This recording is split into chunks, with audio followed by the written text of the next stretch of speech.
तीन type of इंसान है दुनिया में रहते हैं। तो अल्लाह ताला इन तीनों को यहाँ पर जिक्र किए हैं। अल्लाह ताला बतला रहे हैं उदउ इला सबील रब्बिक, तुम अल्लाह की तरफ दाओ दो, दीन समझाओ, तीन तरीके को अपनाओ। सबसे पहला तरीका है, मतलब कोई बंदा आपके पास दलील अकली मांग रहा, तो हमारे पास है ही इस्लाम का कोई हुक्म दलील के बगैर नहीं है, जैसा कि हजरत कल फरमा रहे थे।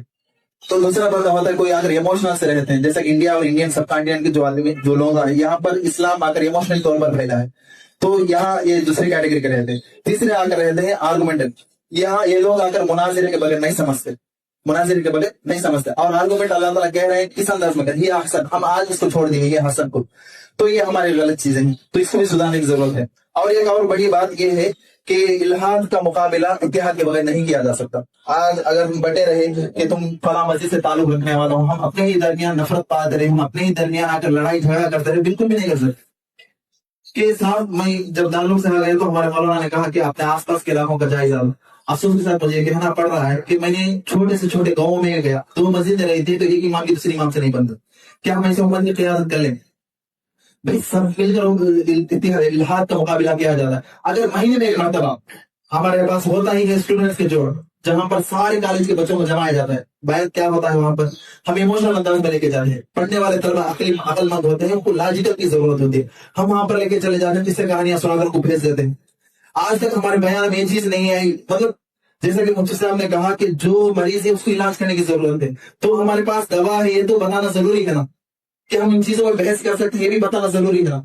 तो हम अगर इन चीजों पर हम ये समझते हैं तब्दील पर बहस करना ही गुनाह है, तो तब्दील पर बहस कोई और कर रहा गलत अंदाज, तो ये सही हो गई कि तब्दील को किसी दूसरे रास्ते में ले जाकर लोगों को समझाना कि देखो अगर पूरी चीजें लिखा हुआ है तो फिर ऐसा ही क्यों लिखूं, फिर क्या जरूरत है जन्नत जहन्नम बनाने की। अल्लाह ताला टाइम पास कर रहा है लोगों को बनाकर, इस तरह के सवाल बच्चों के जहन में डाला जा रहा है सोशल मीडिया के अंदर। अगर अब मैं एनसी मुस्लिम के मीम साहब के सामने दिखाता हूँ, जैसा मुफ्ती साहब कल फरमा रहे थे, तो आप हंसी चढ़ाना शुरू कर देंगे। और भी खतरनाक खतरनाक मीम्स नबी सल्लल्लाहु अलैहि वसल्लम के खिलाफ, अभी आयशा रज़ियल्लाहु अन्हा के खिलाफ, इस्लाम के खिलाफ, खुदा के वजूद के खिलाफ और काबतुल्लाह के सारे इतनी गंदगी फैला कर रखे इन लोगों ने।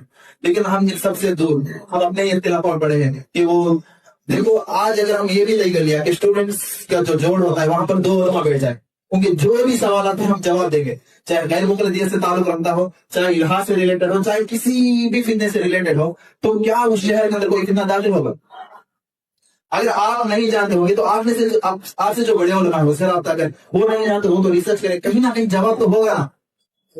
तो लेकिन देखो अब जो मैं ये तरीका होता है कि महीने में एक मरतबा दो उलमा बैठ जाए, दो स्कॉलर से बैठ जाए, जो नौजवानों का जो मसाइल है उसको हल कर दे, तो यहाँ पर भी एक आर्गुमेंट होता है, बैठेगा उलमा।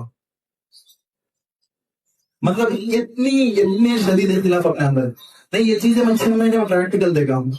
जब हमारे जो मौलाना थे उन्होंने कहा कि अपने आसपास के इलाकों का जायजा लो, तो मुझे समझ में नहीं आया, फिर जायजा लेने के बाद समझ में आया कि उन्होंने क्यों कहा कि जायजा लो। तो इतनी चीजें हैं कि अगर कोई मतलब अगर एक बंदा एक इमाम साहब ये जानता है कि मैं इस लायक नहीं हूँ, उसके बावजूद दूसरे को आगे बढ़ाना नहीं चाहता।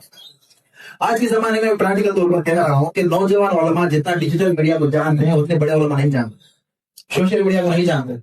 और ये बात वो भी जानते हैं कि हमारे से ज्यादा डिजिटल मीडिया को जानते हैं, काम कर सकते हैं, उसके बावजूद उन्हें मौका नहीं दिया जाता। तो फिर इन फितनों का मुकाबला कैसे होगा? या तो पहले हम खुद नहीं कर रहे, फिर दूसरा जो कर रहा है उसको करने नहीं दे रहे। ये तरीका दूसरों में नहीं है, गैरों में, क्रिश्चियंस में नहीं है।